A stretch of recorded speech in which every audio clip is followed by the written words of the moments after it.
It's my honor and pleasure to, first of all, meet Vidyamala. We only met yesterday, and today I have the pleasure to introduce her to you. She has, obviously, as you can see, she has had an accident where she experienced a lot of pain and had then to deal with the incapacitation of changing life from one modality of operation to another. And so she spent a lot of time of her adult life in really researching also what does it mean to have pain and the long-term effects of that, and created a program called Breathworks, and she has been sort of working a lot on that Breathworks and promoting it, and has been adopted in many settings, different countries. And so thank you very much for being here, and I'm looking forward to hearing you. Thank you, Vidyamala. Thank you. Thank you very much, Diego.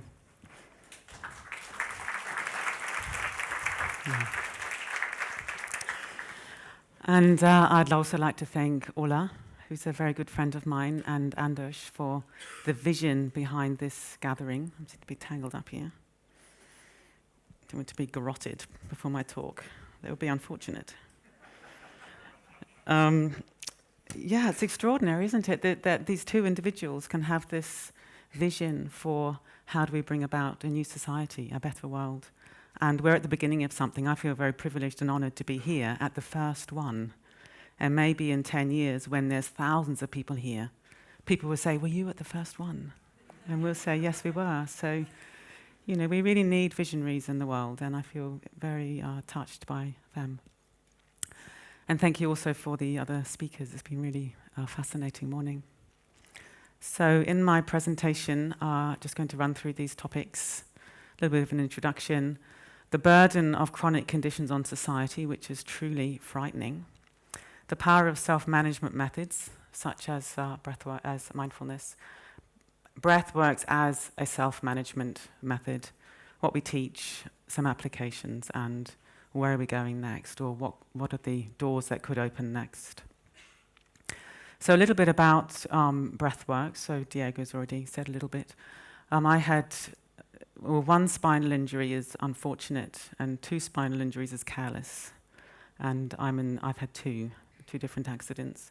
And it was a long time ago. It's when I was a teenager. So all my adult life, I've lived with disability and pain. And for much of that time, I haven't managed at all well. But when I was in my mid-20s, I came across meditation when I was in hospital in Auckland, and realized that although my body was damaged in a way that was not going to change, my mind was at least potentially healthy. Yeah, it wasn't healthy at the time, but I felt, yes, there was this tool, this extraordinary tool that I had, which was my mind. So I've devoted the rest of my life to investigating this tool that we all have called the mind. And when I say mind, I mean mind/heart, so the whole mental, emotional dimension. So I often say that breathworks is an inside-out method. I haven't come in as an academic or a scientist with a hypothesis that I wanted to test out. I've come in as a human being with a problem.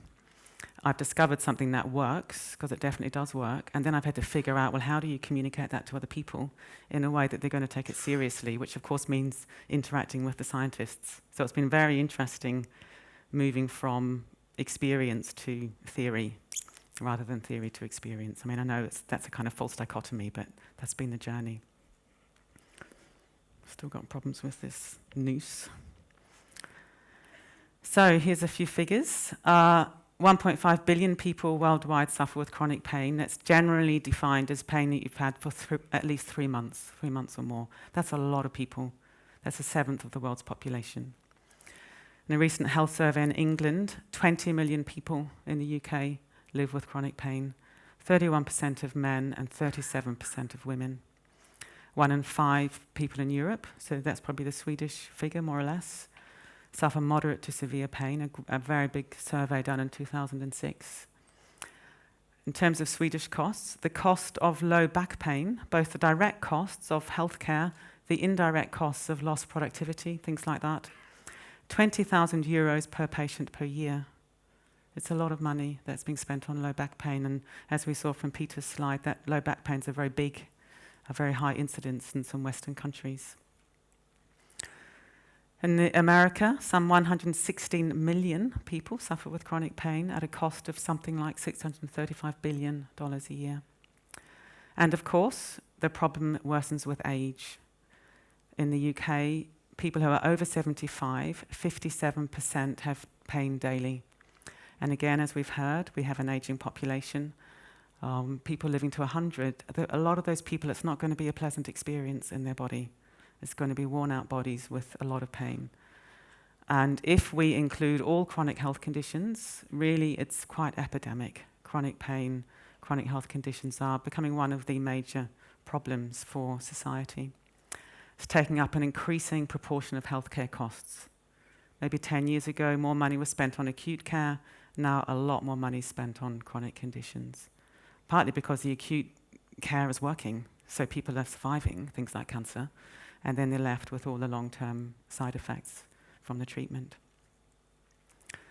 So this is where self-management can be very helpful. Self-management is what it says. It's where you learn to manage your own life. You could say it's life self-management, but in this context, it's your own health. You learn how to take responsibility for your own health, which sounds straightforward, but of course, many people, they don't have that concept. Many of us have been taught, you go to a doctor, you go to someone in a white coat to fix you up. So the idea of taking responsibility is a shift. It's a shift in one's perception.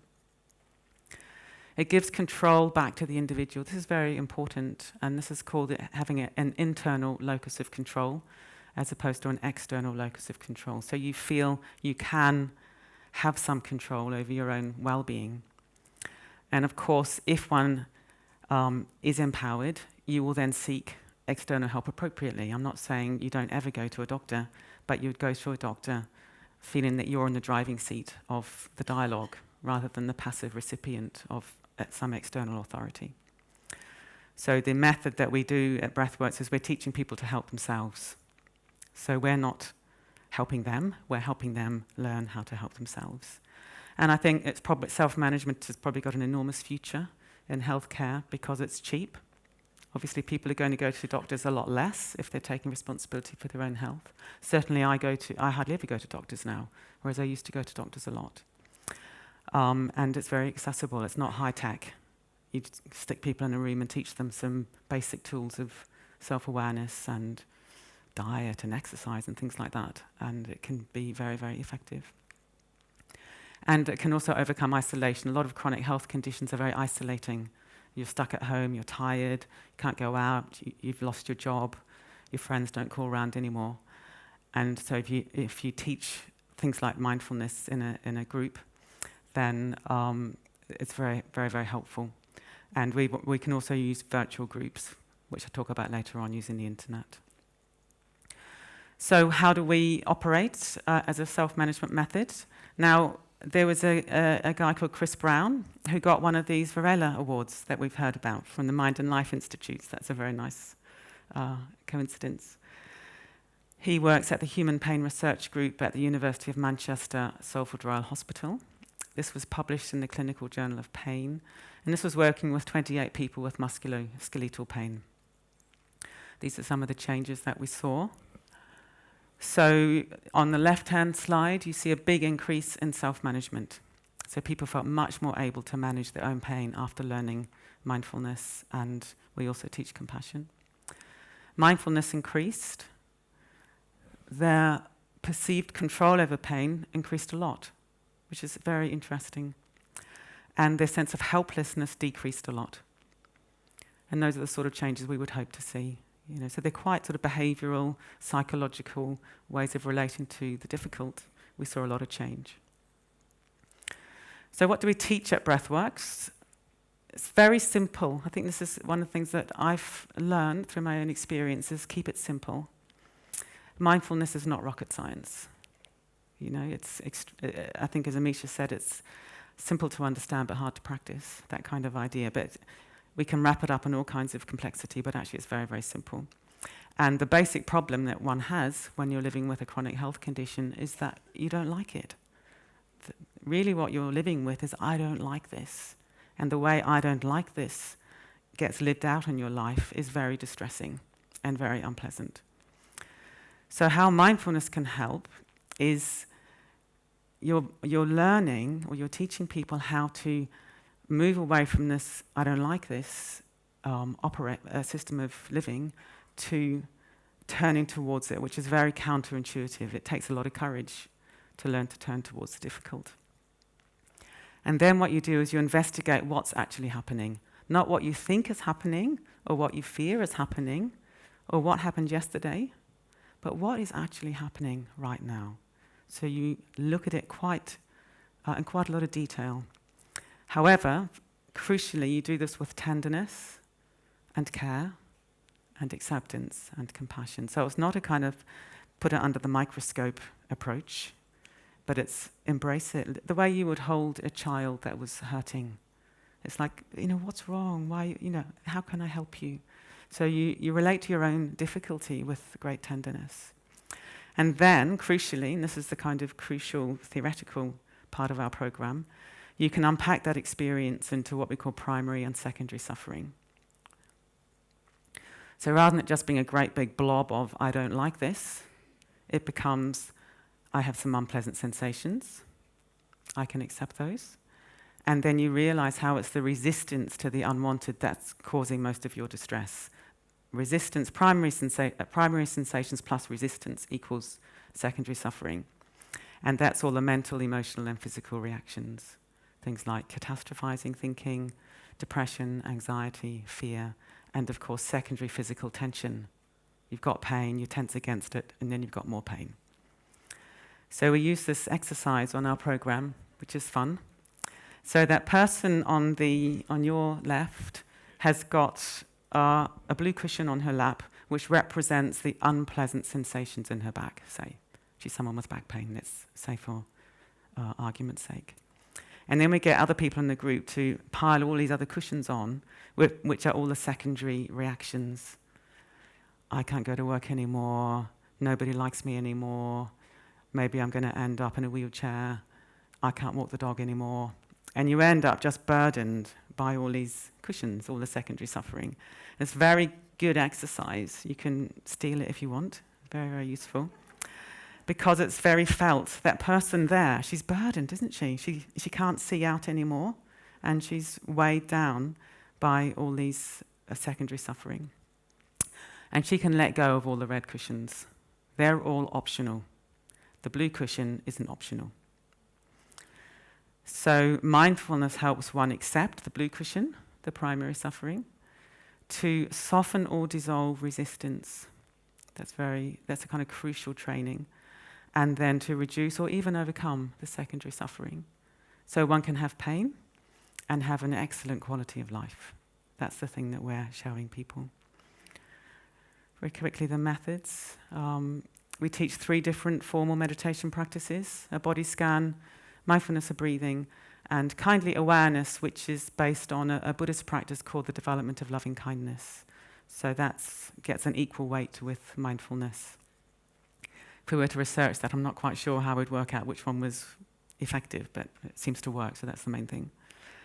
We teach mindfulness in daily life in a very systematic and detailed way, because that's very, very important for people who are living with chronic health conditions.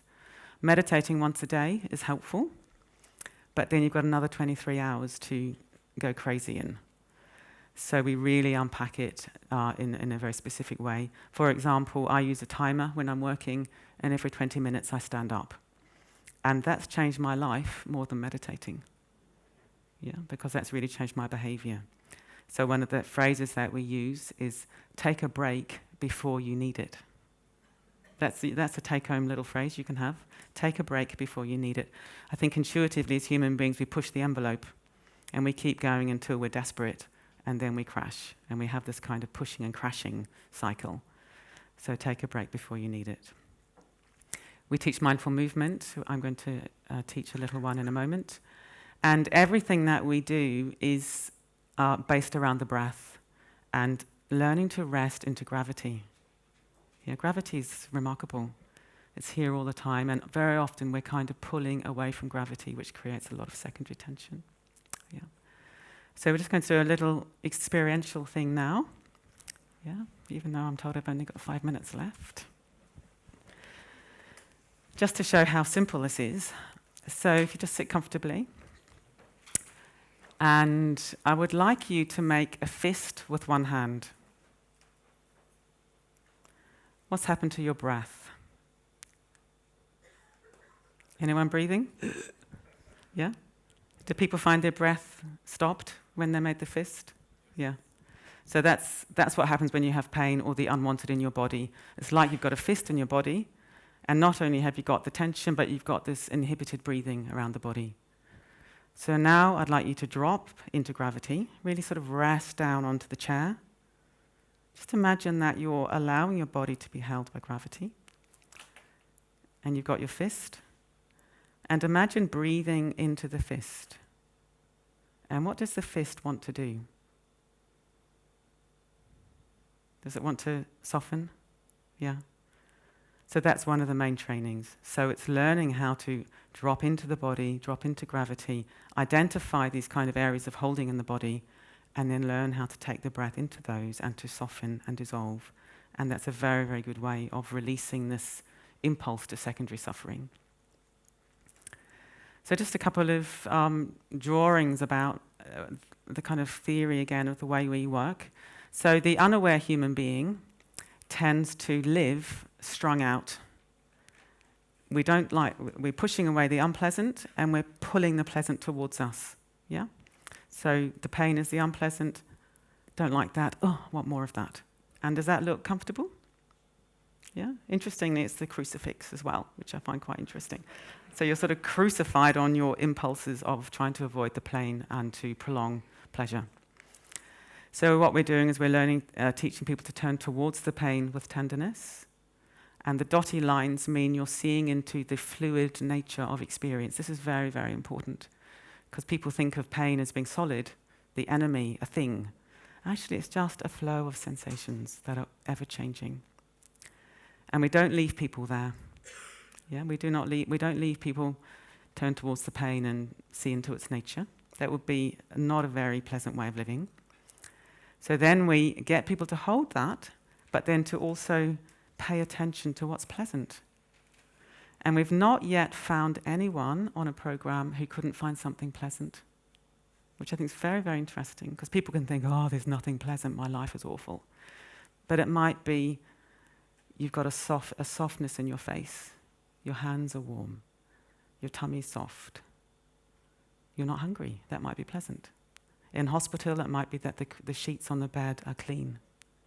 That can be extraordinarily pleasant when you're in a lot of suffering. And then you hold both and you see into their fluid and changing nature. So you're no longer strung out, but you're just resting back in this very broad, open awareness, and you're just allowing everything to rise and fall, moment by moment. And that's a much more restful, whole, healthy way of living. And we don't end with self. This is also very, very important. It's not just a self-awareness training, but you then expand your awareness to include awareness of others and the world around you, and you realize how we're all so very, very alike. We look different, but we're all very, very similar. And this becomes this preoccupation with self and one's own problems, and you shift from a perception of isolation, I'm the only one in pain and you're all healthy, which is often the perception that one has when you've got a health condition. You look out into the world and you think they've all got perfect lives and my life is terrible. But you realize it's not like that. Every single one of you, I know, has some kind of difficulty in your lives, just like me. And we also have this explicit cultivation of compassion. So things we're doing now, I wrote this book in 2008 that's now out in 12 languages. The title in Swedish is different, but the English title is very important actually, which is Living Well with Pain and Illness. So it's not overcoming pain and illness, but learning to live well with the human condition. That includes pain and illness. We've got 2 8-week programs that are developed in many countries, Mindfulness for Health and Mindfulness for Stress. We're working on online courses with Ola and the Mindfulness Center here in Sweden.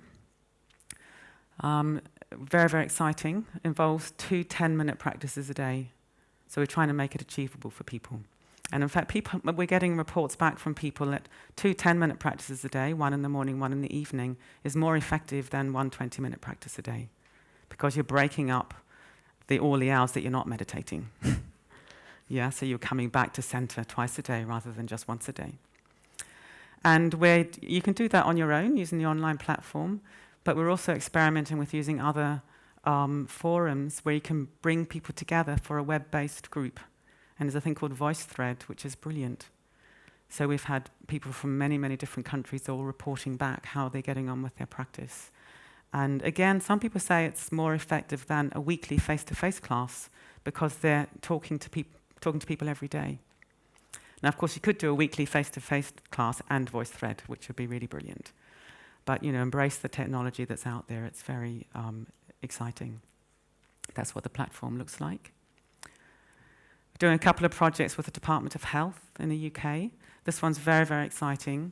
Working with people recovering from addictions, alcohol and drugs, carers and asylum seekers, and people who've been incarcerated for a long time or many times. And we just did an 8-week course with them.